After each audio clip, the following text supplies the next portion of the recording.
Okay, this is going to be Chapter 5, Video 6. So this is covering 5.5, Section 5.5, which is all about slope. Okay, so here we go. Slope is the same as rate. So we've talked about rate a lot with Chapter 3. Slope is the same thing. It's another word for the rate. And it also tells us the steepness of a line. Okay, so if you're looking at a graph, how steep this line is the slope, right? If it's steeper, it has a bigger slope. If it's not as steep, it has a smaller slope, okay? So how do we find slope? Well, we can look at a graph. So if here's my graph and I'm looking at this line, say, I can take 2 points along that line and I can look at how much it goes up, right? How much it increases between those 2 points, and I can look at how much it goes over between those 2 points. And if I look at these values, so I'm going to get my markers here. If I look at these values of how much it goes up and how much it goes over, I can come up with the slope by doing how much it goes up compared to as a ratio with how much it goes over. And then this is also called rise, right, how much it goes up or down, and run, how much it goes left or right, okay? And then that leads us to our final formula, which is change in y, right? What is the change from this y to this y? How much did it go up or down? The change in the y coordinates, right? Remember, these are your y coordinates over here, compared to the change in the x. All right, so remember your x coordinates are down here. How much did it go this way along the x-axis?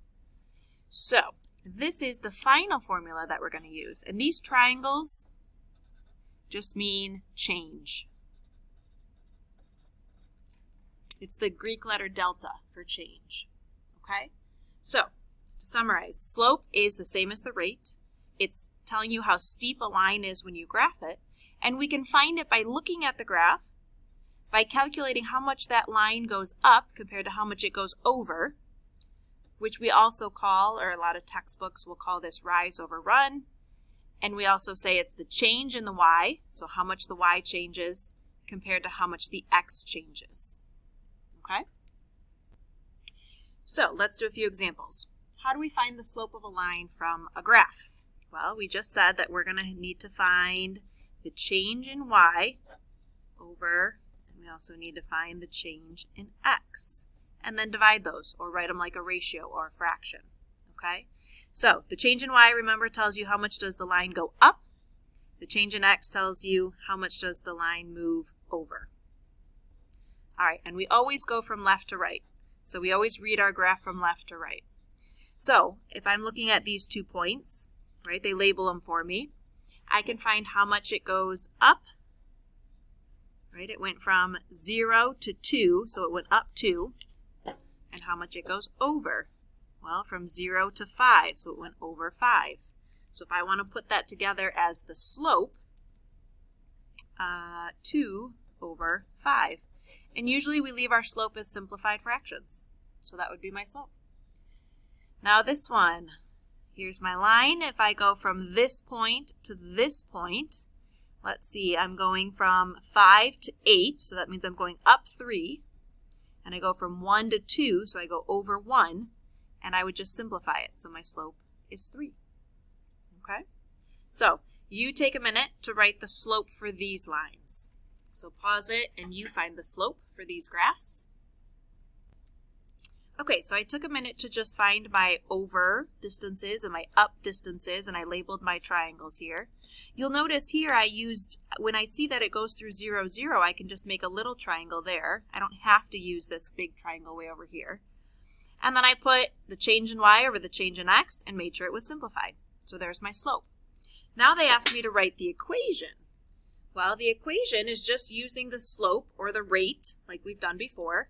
Your equations are always going to be y equals, and then it's always this rate times the x. So 2/3 x, 5/2 x, and y equals 1/3 x. There's your equations. All right, so let's talk about how do we find the slope or a rate from a table. Well, we are still going to do y over x That's always going to be our formula for the rate or the slope.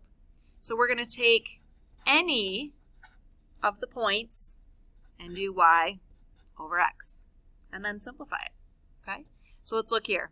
If I want to know the rate for a child, right, usually your graphs will, or your tables, will always be x and y. So if I want to know the rate or the cost for each child, it's going to be y, 46 over 2. So let's say $46 over 2 tickets. And when I actually simplify that or divide that, I get, what, $23 per child.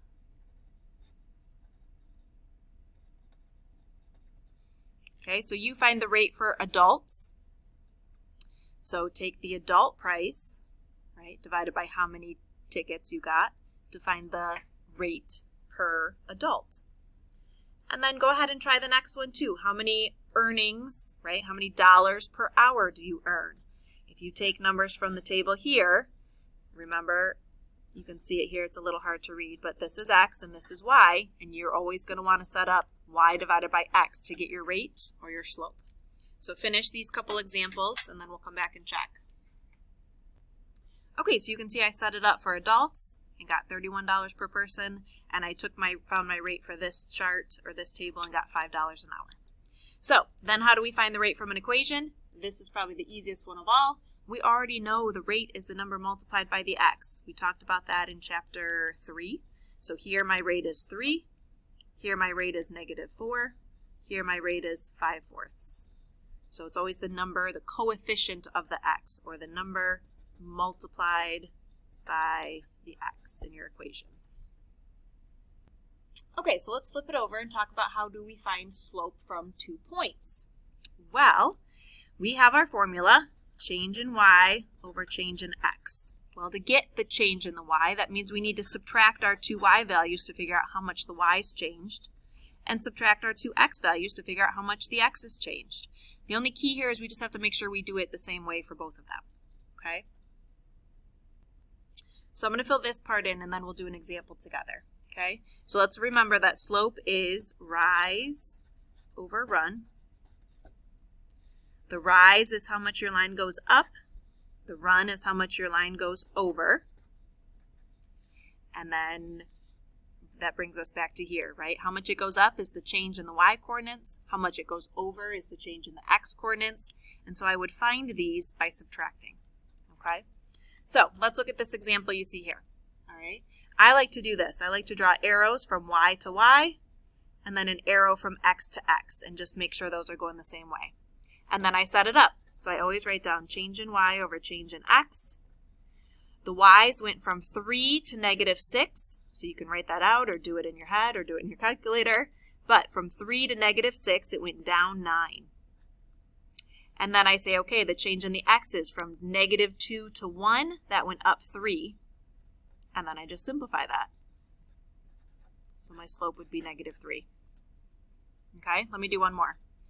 Draw your arrow from y to y, draw your arrows from x to x, and then I write down change in y over change in x, and find those numbers. So from 7 to -3, that means it went down 10, right? It dropped 10. And from 0 to 5, it went up 5, and then I just simplify that. -10 divided by 5 is -2. Okay? All right, I'm going to keep going with these 2 examples because these are slightly different. I'm still going to draw my arrow from y to y and x to x. I'm going to write change in y over change in x. All right, from -8 to 0, so my y went up 8. Well, from 4 to 4, my x didn't change at all. So that's a 0. Okay, I want to do this next one too and see what we get, and then we're going to talk about both of these because these are kind of 2 special cases. All right, let's do this one quick. Y to y, x to x, change in y over change in x gives me, well, the x went from 6 to 6, so that didn't change at all. -5 to 1, that went up 6. All right, so let's look at both of these. Okay, here's the thing. When you divide by 0 on your calculator, that gives you an error. You can't do it. Doesn't work. You cannot divide by 0. So we call this undefined. Anytime you see this dividing by 0, we say the slope is undefined because it doesn't work. Anytime you start with 0 and divide by anything, you just get 0. Okay? So 0 on top gives you 0. 0 on the bottom we say is undefined. So let's take a second to look at both of these. All right? I want to sketch a little graph for you. So I'm going to give myself a little bit of extra room just to show this real quick. All right, so here's my graph. I have the point 4, -8, so over 4, down 8, and then 4, 0. So I've got these 2 points. Well, if I connect those, you can see that I get a vertical line. And that vertical line had an undefined slope. All of your vertical lines will be undefined. Because if you think about the change in y and the change in x, well, your change in x here is always going to be 0. Right? And anytime you divide by 0, that's where you get undefined. Okay? Let's look at this one. So if I want to sketch a graph of these, -5, 6. So -5, I'm going to get a new sheet. Okay, now I have room. So -5, 6, and then 1, 6, and I connect those, I get a horizontal line, right? A line that goes side to side. So all of your horizontal lines are going to have a slope of 0. And that's because, again, if we go back to our formula, change in y over change in x, here your change in y is always going to be 0. So you're always going to have 0 on top. That means your slope is always going to be 0. So now we're going to fill into our box, right? This horizontal line is always going to have a slope of 0. And here, if I go back and look at my vertical line, that's always going to have a slope that's undefined. Okay? All right. So I've given you a few more practice problems here. 4 more for you to find the slope. So use the formula, right? Change in y over change in x, and find the slope for these 4 here. So pause and make sure you have these done, and then we'll check. Okay, so here I've drawn my arrows from my x's and my y's, right? And then I wrote down the formula each time, change in y over change in x, change in y over change in x, and I filled those in and simplified it. Okay? So, after this video, let's go back and look at what we've learned. You should be able to find the rate from a graph, right? Drawing in those triangles and kind of measuring how far you went over and how far you went up. You should be able to find the slope or the rate from a table, like we did. You should be able to find the rate from an equation, just pulling out that number that's in front of the x. And you should be able to find the slope from any 2 points using this formula here. Okay? It will also be on your quiz that you know how to tell if a line is vertical or horizontal. So if you get a slope that's 0, you know that's going to be a horizontal line if you want to draw this in for yourself. And if you get a slope that's undefined, you could graph it, or you will know that an undefined slope tells you have a vertical line. Okay? All right, and we can stop there. So the video ends here. All right, thanks.